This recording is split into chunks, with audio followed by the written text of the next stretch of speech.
Hello students, next देख लेते हैं अपन एग्जांपल नंबर 2 क्या कह रहा है। देखो, इलस्ट्रेटिव एग्जांपल है। Example number 2, write the following sets in the roster form. आपके सामने वैल्यूज गिवन है, तो आपको इनको किस में लिखना है? रोस्टर फॉर्म में लिखना है। तो कैसे लिखते हैं भाई रोस्टर फॉर्म? आ जाओ। फर्स्ट केस देखो। सबसे पहले सर एक सेट दे रखा है और एक्स की जो वैल्यू है वो नेचुरल नंबर है, एंड नेचुरल नंबर की दूसरी कंडीशन देखो। फर्स्ट दो कंडीशन होती है, एक कंडीशन ये, एक कंडीशन ये। फर्स्ट कंडीशन बोल रहा है कि वो नेचुरल नंबर है, सेकंड कंडीशन बोल रहा है कि वो 4 से लेके 10 के बीच में है। तो इसका मतलब जो ए सेट हुआ कायदे से वो क्या हुआ सर? 4 से ग्रेटर, यानी 5 6 7 8 9 एंड 10 ऑल्सो इंक्लूडेड बन गया सेट। ठीक है। सेकंड केस देखो। एक्स एक लेटर है अर्थमेटिक, इसमें से आपको लेटर उठाना है। अब आपने जैसे यहाँ से ए ले लिया, फिर आर ले लिया, फिर आई ले लिया, फिर टी ले लिया, फिर एच भी ले लिया, फिर एम भी ले लिया। ओके, अब देखो कोई भी लेटर जो रिपीटेड नहीं होना चाहिए ना। अब टी भी ले लिया आपने, टी और आई नहीं ले सकते अपन दोनों। फिर अपन सी ले लिया। अब आप इसमें लेटर देखो कोई रिपीट है, A R I T H M E C. कोई भी रिपीटेड लेटर नहीं है ना? नहीं सर, कोई भी रिपीटेड लेटर नहीं है। क्लियर है यहाँ पे? ठीक है। नेक्स्ट देखो, थर्ड केस। एन आपके नेचुरल नंबर है, जो कि आपके पास एक्स स्क्वायर, एक्स के अंदर वो नंबर पुट करने पर वो इस 5 और 50 के मिड में आना चाहिए, ये कंपलसरी है। ठीक है सर। तो एक्स की ऐसी वैल्यू रखो यहाँ पे, जैसे मान लो 1 रखी मैंने। हमारा आंसर एक्स ही है, लेकिन वो इस कंडीशन पे सेटिस्फाई होना चाहिए, ये देखना है। जैसे आपने 1 रखा, 1 का स्क्वायर जो है 5 और 50 के बीच में होता है, नहीं सर। 2 रखा, 2 का स्क्वायर 4 होता है, 4 इनके मिड में आता है, नहीं सर।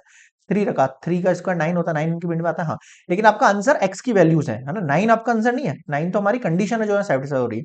हमारा आंसर कौन है? 3 है। यहाँ 3 रखा मैंने, फिर 4 है, 4 का स्क्वायर किया मैंने यहाँ पे, फिर 5 है, 5 का स्क्वायर किया 25, फिर 6 है, फिर 7 है, बस बहुत है। 7 का स्क्वायर 49 होता है, 49 5 और 50 के मिड में आएगा। ठीक है सर। मिड में का मतलब है इनके बीच में आएगा। ये भी हो गया सेट। अगला देखो, फोर्थ केस। ये एक आई क्या है? इंटीजर है। अब ध्यान देना, इस पे इंटीजर बोला है इसने। इंटीजर का मतलब मैं प्लस भी ले सकता हूँ, नेगेटिव भी ले सकता हूँ। अब एक्स स्क्वायर जो है वो लेस देन 20 है। तो ऐसी कौन कौन सी वैल्यू हो सकती है आपके पास सेट में? देखना सर, सेट के अंदर मैं यहाँ पे 0 भी ले सकता हूँ। ठीक है सर। मैं 1 भी ले सकता हूँ, 1 का स्क्वायर भी इससे लेस देन होता है, 2 का स्क्वायर भी लेस देन होता है, 3 का स्क्वायर भी लेस देन होता है, 4 का स्क्वायर भी लेस देन होता है, और 5 का स्क्वायर नहीं हो पाएगा। 5 का स्क्वायर 25 हो जाएगा, जो कि ग्रेटर हो जाएगा। अब नेगेटिव पर आओ। -1 भी होगा आपके पास? हाँ सर होगा। -1 का स्क्वायर +1 ही होता है, -2 भी होगा। ठीक है सर। फिर आपके पास -3 भी होगा, और फिर आपके पास -4 भी होगा। मतलब ये डिजिट एज इट इज आएंगी आपके पास। समझ में आ रहा है कुछ? हाँ सर, आ तो रहा है। क्लियर है यहाँ पे किस तरीके से वैल्यू चूज करनी है आपको? नेक्स्ट देखो set. S is the solution of the equation. इस इक्वेशन का जो सॉल्यूशन है वो हमारे पास एक्स की वैल्यूज होंगी। तो सॉल्यूशन कैसे सॉल्व करते हैं? आ जाओ। X square minus x minus six equals to zero. पहले x square minus six equals to zero.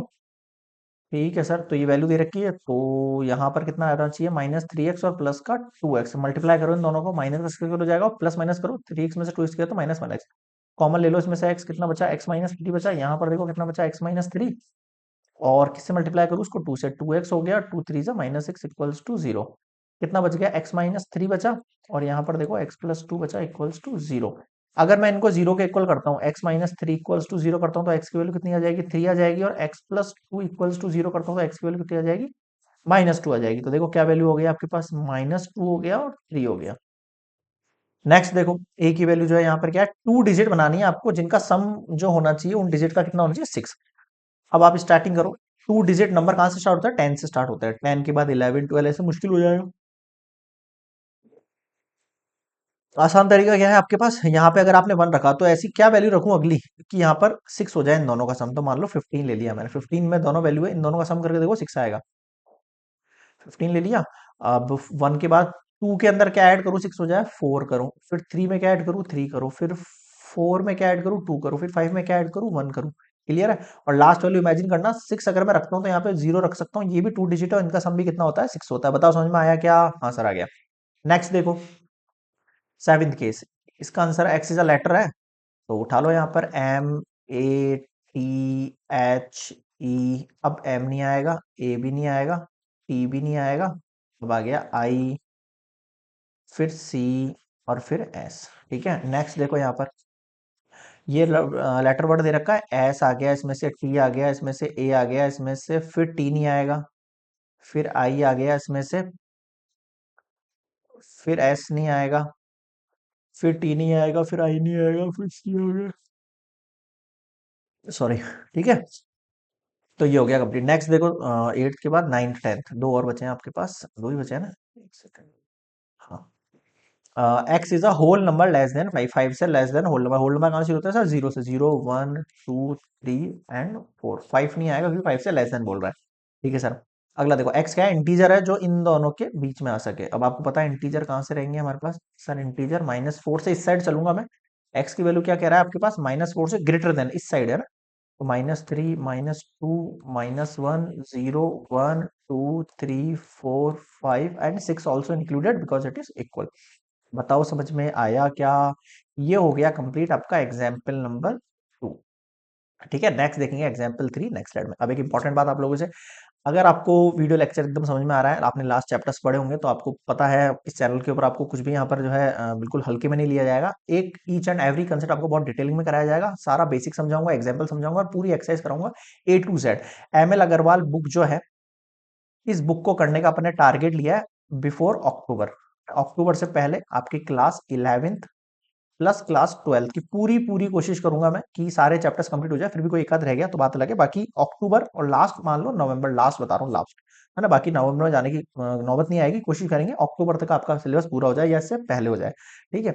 बस आप लोगों को बदले में क्या देना है? कुछ नहीं देना है आपको बदले में। आपको सिर्फ और सिर्फ अगर वीडियो पसंद आए तो प्लीज लाइक वगैरह कर दिया करो, ताकि हमें लगे कि हाँ यार, हम जो कंटेंट बना रहे हैं वो सच में वैल्यूएबल है। और शेयर करो अपने ग्रुप्स वगैरह के अंदर। अगर और स्टूडेंट्स जुड़ सकें तो बहुत ही बेटर रहेगा। और चैनल को सब्सक्राइब करना है आपको। ठीक है। और न्यू नेम आपको पता ही है चैनल का, क्या हो चुका है? गजवक्र अकेडमी। ठीक है। तो सब्सक्राइब कर लेना है चैनल को। और मेरे से रिलेटेड अगर कोई भी जानकारी चाहिए तो आप अबाउट सेक्शन में जाके देख सकते हो चैनल के बारे में। जो भी लिंक है, जो भी इन्फॉर्मेशन आपको वहाँ मिल जाएगी। ठीक है। तो अब नेक्स्ट अपन मिलते हैं एग्जाम्पल नंबर 3 पर।